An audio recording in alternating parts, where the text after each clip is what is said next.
Hi there, Aries, and welcome back to Star-Lordess Tarot.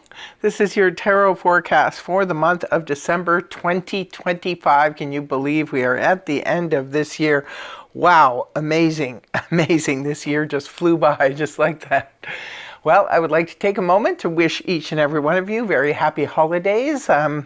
Hope you have a great one this year. So this is your monthly forecast. So we're going to start off with your overall energy and break it down week by week.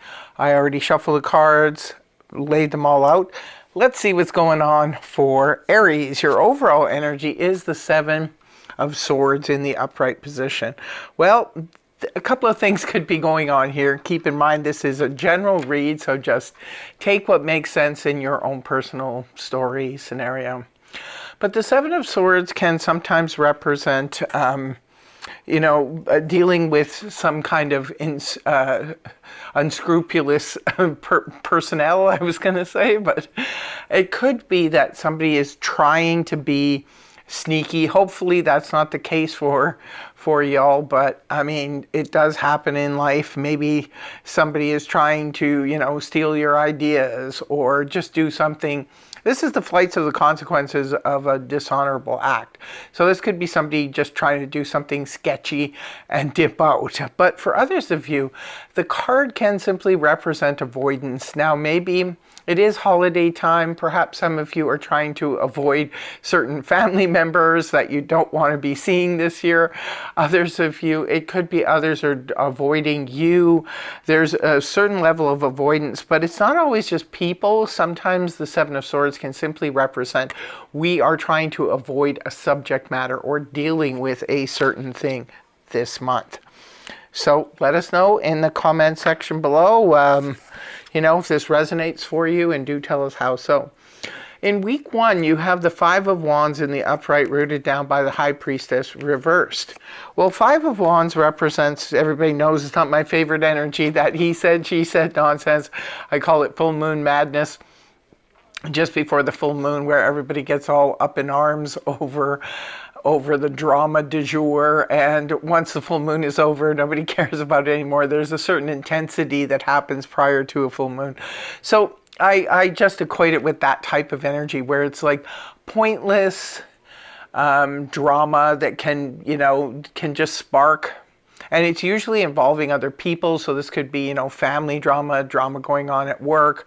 It could be in your neighborhood, with friendship groups, things like that. But there's a certain level of drama. For some of you, it could make sense if you compete for a living, because this can also represent like a scrimmage. This is where somebody is competing. People could be, if you compete for a living, or even if you find yourself in a competitive situation in another aspect of your life, this could simply represent that.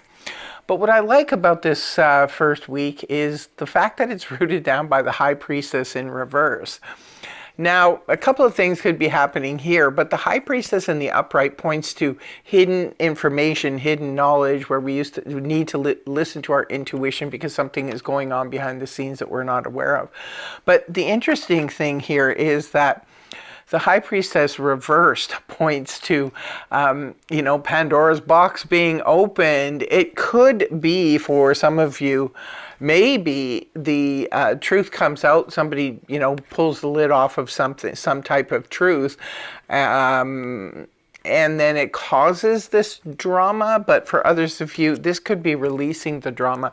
It could be that people are getting all up in arms over something that's not even true or valid, and then the truth comes out. So that's why I like this card rooting it down, because it can very well indicate that whatever this drama is, or even competition, it's like something will be revealed. Something that's not being seen in the beginning will now be revealed. So interesting for week one. Week two, we have the Three of Pentacles in the upright, rooted down by the Eight of Cups reversed.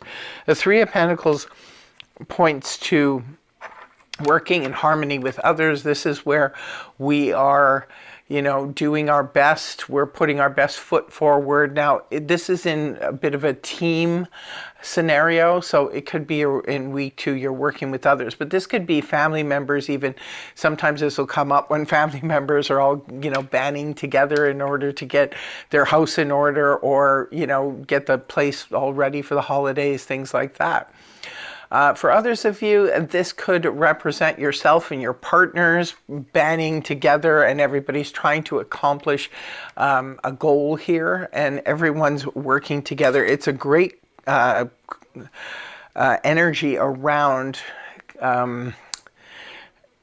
what's the word I'm looking for, around cooperation. So this is a good news for those of you perhaps are starting a new job in the second week of December. This can indicate that there is, you're working with a good team, basically. It's rooted down here by the 8 of Cups in the reverse position. 8 of Cups upright is that, I call it the Bye Felicia card, where we're just, going on this sort of walkabout. It's a vision quest. We are headed towards the 9 of Cups, that wish fulfillment that's going to bring that emotional wish to us. When the card's inverted, we're still doing that. However, this is a step back in time. This is a step back into the past. This could be, because this points to 7 of Cups upright when it's in reverse, right? So says the story of the tarot. The 7 of Cups is all about options and opportunities that lay in the past when it's coming via the 8 of Cups reversed. So it could be for some of you, you're working with an old team. Team members could be working with family members that you once worked well with during this time, whatever's going on here. Or it could even be looking for that emotional happiness in, it could be even a place where you once worked at or something like that. So this could be, just remember too, when it comes to the 8 of Cups, we're just on a vision quest. We're not actually taking action yet. We're just sort of looking. We're just sort of, being a little bit of a looky-loo and just checking it out and seeing if there's any opportunities or options that lay in the past that maybe you worked with really good people back then and you're seeing if they're available, things like that. So moving on to week 3, we see the Empress in the upright position, rooted down by the 9 of Wands reversed. So the Empress, beautiful energy, it's powerful energy. The Empress, this could be representing an aspect of you, especially if you're in a position of power. Sometimes she can represent the mother figure. This could be, the matriarch of the family, but this could also represent the CEO of a company or the head of HR or something like that. And you're having dealings with this person. Sometimes it can simply show up in a read to let us know there is someone in a position of power who can help you. All you have to do is reach out to them. They're willing, ready, and able to assist. Now, keep in mind, the Empress can also represent giving birth. It could be literally giving birth, but this could also represent giving birth to new ideas, new business ideas, new things like that. So it could be that you may need assistance or cooperation from someone. Just reach out. When the Empress is in the upright position, they're there, they're ready, willing, and able to help. Now it's rooted down by the 9 of Wands in the reverse position. 9 of Wands upright, this is the wounded warrior energy. And this comes up when we're dealing with, challenge after challenge after challenge on the same subject. When the card's inverted, however, this can point to where a challenge is overcome. Now with this Empress here, it could be through your own Empress energy that you overcome the challenge.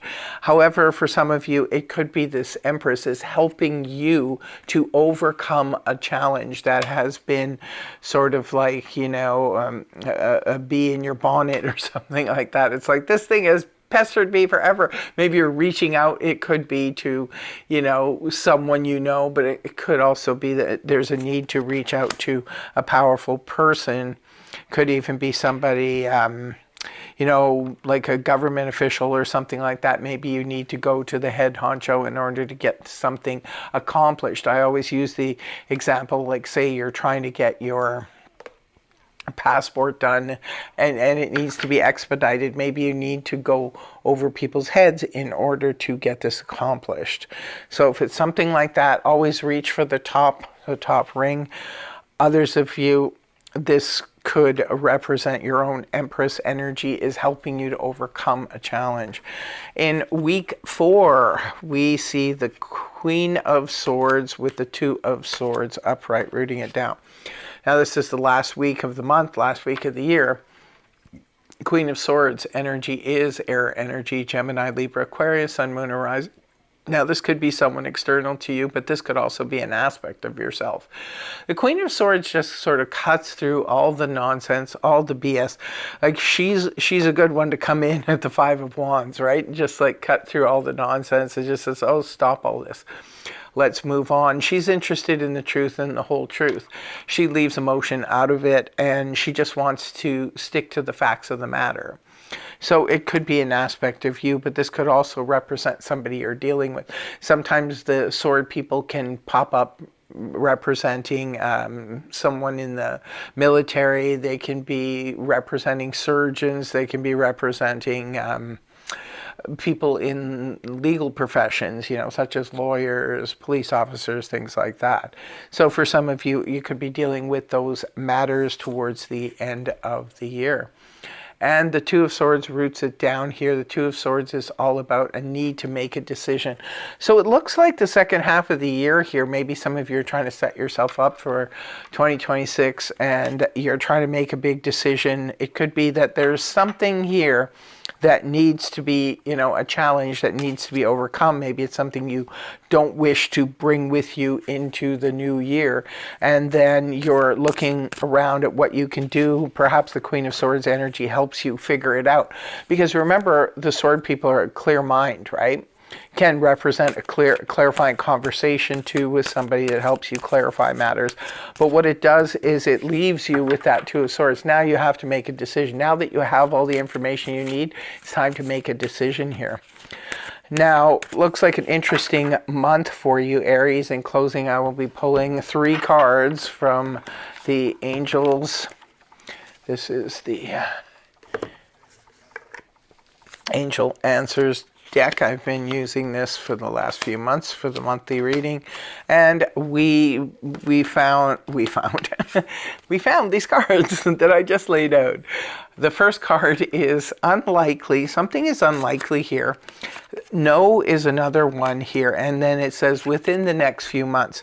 So perhaps this is dealing with whatever's going on here in the main read, Aries, because maybe there's something happening here and it's trying to tell you that, you know, something is probably not fixable, or, you know, maybe you should deal with this thing head on if you've been trying to avoid it. No could be like, don't go down that road, you know. Within the next few months, look at the beautiful outcome though within the next few months. So something is probably going to change in a big way come the early part of next year. That's how I'm taking it. Let me know in the comment section how you're taking it and what you feel about this read. So that's what I have for you. I want to thank you very much for joining me. I really, really hope you have a wonderful, wonderful month of December. And I really hope the reading helped you. If it did, please feel free to like, hype, share, and subscribe. And I will see you again in the next video. Take care. Much love. Namaste. Bye-bye for now.